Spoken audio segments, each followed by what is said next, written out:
ஓம் ஸ்ரீ கருப்பசாமி போற்றி போற்றி. என் அன்பு பிள்ளையே, மதுரை அழகர் கோயிலில் குடிகொண்டிருக்கும் இந்த கருப்பசாமி உனக்கான பணப்பெட்டியோட உன்னை தேடி வந்தது எதுக்காக தெரியுமா? ஏன்னா உன் வாழ்க்கையில் அந்த அளவுக்கு நீ கஷ்டங்களை சந்திச்சுக்கிட்டு இருக்க. உன் கஷ்டத்துக்கும் உன் வாழ்க்கையில் இருக்கக்கூடிய மனக்கசப்புகளுக்கும் பிரச்சனைகளுக்கும் மனஸ்தாபங்களுக்கும் முக்காவாசி காரணமாக இருப்பதே இந்த பணப்பிரச்சனை தானே எனக்கு தெரியும். அதனால தான் எல்லா பிரச்சனைகளுக்கும் ஆணி வேறாக மூல காரணமாக இருக்கும் இந்த பணப்பிரச்சனையை தீர்த்து வச்சு உன்னை நல்லபடியாய் வாழ வைக்கணுன்ற எண்ணத்தோட உனக்காக அல்ல அல்ல குறையாத செல்வத்தையும் அதிர்ஷ்டத்தையும் உன் கைகளில் கொடுப்பதற்காக இந்த கருப்பசாமி உன்னை தேடி வந்துட்டேன். நீ இதை தொட்ட நொடியிலிருந்தே உன் கஷ்டமெல்லாம் குறைஞ்சு மறைஞ்சு போயிடும். பணம் படைச்சவன்கிட்ட பகைவனும் நண்பனாக மாறுவான். ஆனால் பணம் இல்லாதவன் கிட்ட நண்பன் கூட எதிரியாக விலகி போவான். அப்படி இந்த உலகத்துக்கே ஆதாரமாக இருப்பதை போல மாறிவிட்ட இந்த பணம் உன்கிட்ட இல்லாமல் இருந்தால் நல்லா இருக்காதுன்னு சொல்லிதான் உன்னுடைய தேவைகளை நிறைவேற்றும் விதமாக உனக்கானதை உன் கைகளில் கொடுக்க வந்தேன். நீ எந்த சூழ்நிலையிலையும் தர்மம் செய்வதிலிருந்து விலகி நிற்காதே. உன்கிட்ட எவ்வளோ இருக்கோ அதில் ஒரு சிறு பகுதியவாது மற்றவங்களுக்கு தான தர்மம் செய்ய பழகு. நேர்மையும் பக்தியோடும் இருக்கக்கூடிய உன்னை ஒருபோதும் தோக்க விட்டுறக்கூடாது. உன் கஷ்டத்துக்கு பணம் பெருசா தடையா இருக்கக்கூடாதுன்னு தான் உனக்கான பணத்தேவைகளை நிறைவு செய்யும் விதமாக நான் பணப்பெட்டியோட வந்திருக்கேன். இந்த பணப்பெட்டியை தட்ட உன் கைகளில் கூடிய சீக்கிரமே உனக்கு தேவையான பணம் வந்து சேரும். இனிமே உன் மனசுல நீ எல்லா காரியங்களிலும் தைரியமாக களமிறங்கலாம்.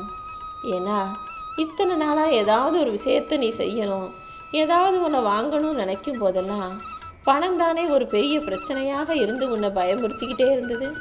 இது நம்மளால் செய்ய முடியுமா, இதை வாங்க முடியுமா, நம்மக்கிட்ட இருக்க காசு பத்துமா, நமக்கு இது சரியாக வரும். உனக்கு குழப்பத்தை கொடுத்ததே இந்த பணம் தானே எனக்கு தெரியும். பணம் இல்லாமல் இந்த உலகத்தில் யாரும் வாழ முடியாதுங்கிறது எந்த அளவுக்கு உண்மையோ அந்த அளவுக்கு இந்த கருப்பசாமி உனக்கான எல்லாத்தையும் கொடுப்பேங்கிறதும் உண்மைதான். இந்த உலகத்தில் மறுபடியும் நீ உனக்கு மனித பிறப்பு இருக்குமான்றது நிச்சயம் கிடையாது.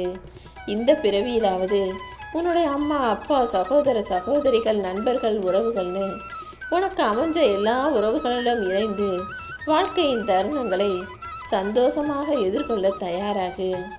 ஏன்னா மனிதர்களை தவிர மற்ற எல்லா ஜீவராசிகளிலும் இந்த அளவுக்கு இவ்வளவு அந்யோன்யமான உறவுகளும் நட்புகளும் இல்லை என் செல்லமே. உன்னை சுற்றி இருக்கிற எல்லாரையும் மனசார நேசிச்சு எல்லாருக்கும் அன்பை கொடு. யாராவது ஒரு நல்ல விஷயம் செஞ்சாங்கன்னா அவர்களை பாராட்டி கைத்தட்டி கொண்டாட கற்றுக்கும். இப்படி அடுத்தவங்களையும் நல்லபடியாக ஊக்குவிச்சு மற்றவங்களுக்கும் நல்லது செஞ்சு நீயும் நல்லபடியாக வாழும்போது வாழ்க்கையே ஒரு வரப்பிரசாதமாக மாறிடும்.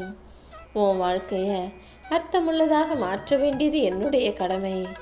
இன்னைக்கு நீ சிரிச்சுக்கிட்டே புன்னகையோட எந்த காரியத்தை செஞ்சாலும் நாளைக்கு அது நல்லபடியாக உன் வாழ்க்கையில் மகிழ்ச்சியை தரும். நீயும் மகிழ்ச்சியாக வாழணுன்ற எண்ணத்தை மனசுக்குள்ளே பதிய வச்சுக்கோ. யார் மனசும் உன்னால் காயப்பற்றக்கூடாதுன்னு ஒவ்வொரு விஷயங்களையும் நீ கவனமாக பார்த்து பார்த்து செய்கிறதும், அதற்காக நீ என்னதான் முனைப்போட வேலைகளை செஞ்சாலும் மற்றவங்க போட்டி போட்டு உன் மனசை புண்படுத்துவதையும் நான் பார்த்துக்கிட்டு தானே இருக்கேன். நீ என் மேலே வச்சிருக்க நம்பிக்கையால் எல்லாத்தையும் நான் சரி செய்கிறேன். அடுத்தவங்க உனக்கு கொடுக்கிற வேதனையும் அடுத்தவங்க செய்கிற வஞ்சனையும் எந்த விதத்திலும் உன் மனதை பாதிக்காத அளவுக்கு நான் பார்த்துக்கிறேன். உன் மனதுக்கு எது ஹரின்படுதோ எது நல்லதுன்னு தோணுதோ அதை மட்டும் செய்ய தயாராகு. என்ன நடந்தாலும் எல்லாமே இனி என் பொறுப்பில் நான் ஏற்றுக்கிறேன். நீ கோபப்படாமல் அனைத்தையும் பொறுமையாக செய்ய கற்றுக்கோ. பேராசையோடு இருக்காம அளவாக எதிர்பார்த்து உன் வாழ்க்கையை நிம்மதியாக வாழ முயற்சி செய்யும்போது உன் வாழ்க்கைக்கான வழிகளை சிறப்பாக நான் கொடுப்பேன். எல்லாத்தையும் பார்க்க முடிஞ்சாலும் கூட கண்டுக்காதவன் போல இருக்க கற்றுக்கோ.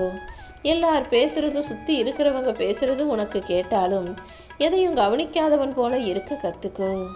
நீ பார்க்குற மனிதர்கள் ஒவ்வொருத்தரும் ஒவ்வொரு விதத்தில் ஒவ்வொரு குணமும் கொள்கையும் உள்ளவர்களாக இருந்தாலும் எல்லாத்தையும் சகிச்சுக்கவும் சமாளிக்கவும் கூட கற்றுக்கிட்டீன்னா உன் வாழ்க்கை பயணம் என்பது இனிமையானதாக இருக்கும் என் செல்லமே. நீ எந்த அளவுக்கு பொறுமையோடு இருக்கிறியோ அந்த அளவுக்கு உனக்கான நல்லதை இந்த கருப்பசாமி நான் நடத்தி தருவேன். நீ உன் நம்பிக்கையில் உறுதியாக இருக்கும்போது கனவிலும் நினைக்காத வாழ்க்கையை நான் உனக்கு அருள் புரிவேன். என் அருளால எந்த இடர்பாடுகளும் இல்லாம இன்பமாய் உன் வாழ்க்கையை நீ வாழ முடியும். வாழ்க்கையில் நடக்கக்கூடிய ஒவ்வொரு திருப்பங்களையும் உன் நன்மைக்காகவே நான் நடத்துறேன்றதை புரிஞ்சுக்கிட்டு நீ தைரியமாக இரு. உன் கண்ணீரும் உன் வேண்டுதல்களும் என் அருளால் உனக்கு வெற்றியாக மாறும். ஓ மேல அருள்மலை பொழிவதற்கு தயாராக இந்த கருப்பசாமி நான் இருக்கும்போது நீ எதுக்கும் வருத்தப்பட வேணாம். நானே உன்னை வழி நடத்தி இனி வரும் நாட்கள்ல உன் கைகளில் வெற்றியை கொடுத்துட்றேன். நீயும் துன்பங்களை மறந்து மகிழ்ச்சியாய் வாழும்படி என் அருளையும் ஆசீர்வாதங்களையும் நான் உனக்கு கொடுக்கிறேன் என் செல்லமே. உன் சோதனைகள் அனைத்தும் மறையப் போகுது.